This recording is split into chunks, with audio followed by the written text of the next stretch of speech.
Mardi soir, Calédonie Ensemble tenait une rencontre citoyenne dont le but était d'informer le plus largement possible sur le contenu des travaux de ces derniers mois entre les élus d'une part et les experts dépêchés par l'État d'autre part.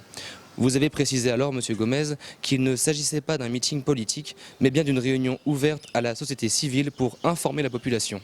Et donc justement, pourquoi et de quoi souhaitez-vous informer la population?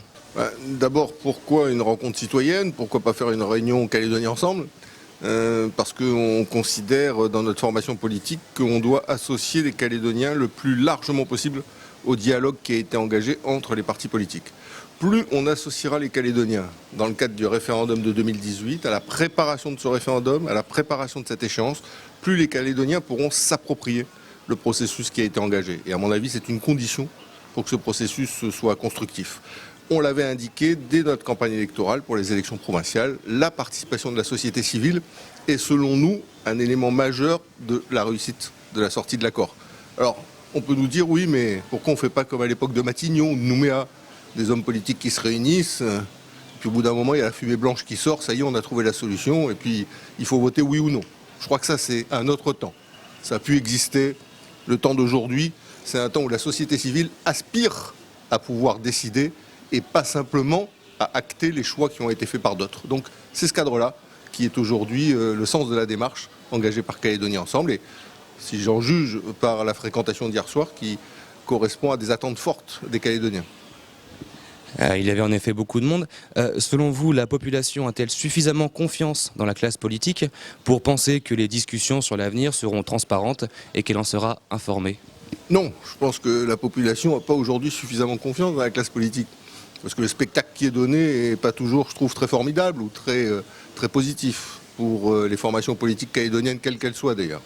Mais je crois que c'est aussi notre responsabilité, à nous, dirigeants politiques, de donner confiance à celles et ceux qui nous ont mis à la place à laquelle on est. Et je crois qu'une manière de donner confiance, c'est aussi d'être transparent et d'exposer de façon objective le point où on en est rendu en ce qui concerne les discussions sur la sortie de l'accord, ou du moins c'est un des éléments qui peut, le cas échéant, redonner confiance à celles et ceux qui l'auraient perdu. L'an dernier, vous déclariez « Les Calédoniens ne pardonneront pas à leurs responsables politiques de ne pas nourrir le dialogue avant le référendum de sortie ». Justement, où en est le dialogue selon vous aujourd'hui ? Le dialogue, il a commencé, il a été en panne, et peut-être il va bien reprendre. Je m'explique.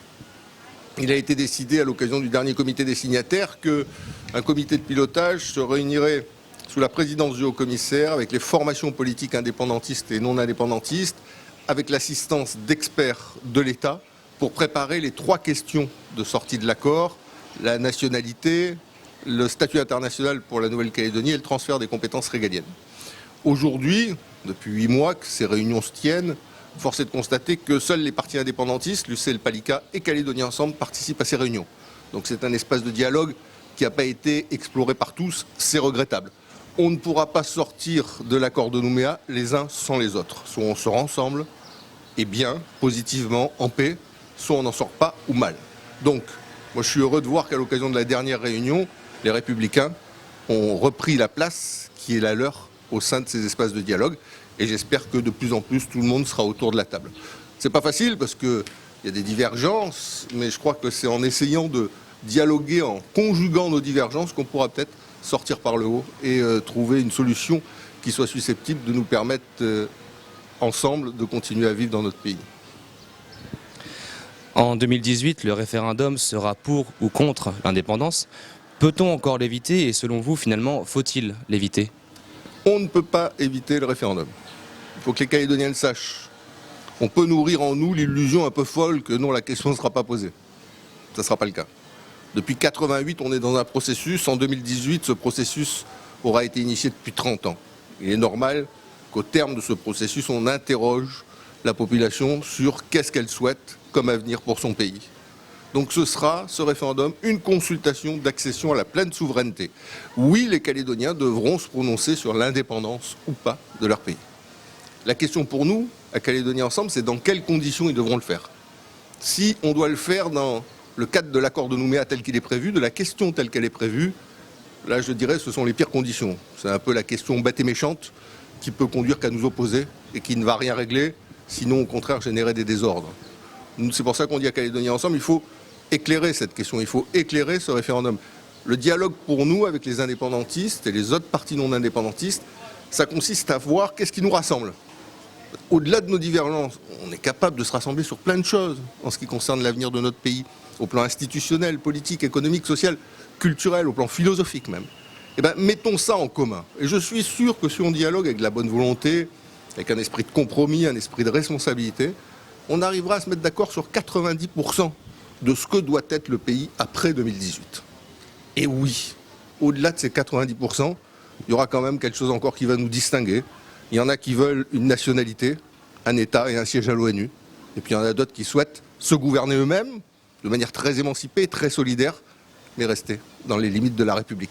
Si on arrive à poser la question de cette manière-là, en éclairant les deux issues, qui sont celles possibles au travers du référendum, mais tout en nous rassemblant sur ce qui est susceptible de constituer un peuple calédonien, je crois qu'on aura réussi à franchir cette étape, une étape difficile, douloureuse, qui peut être déstabilisante.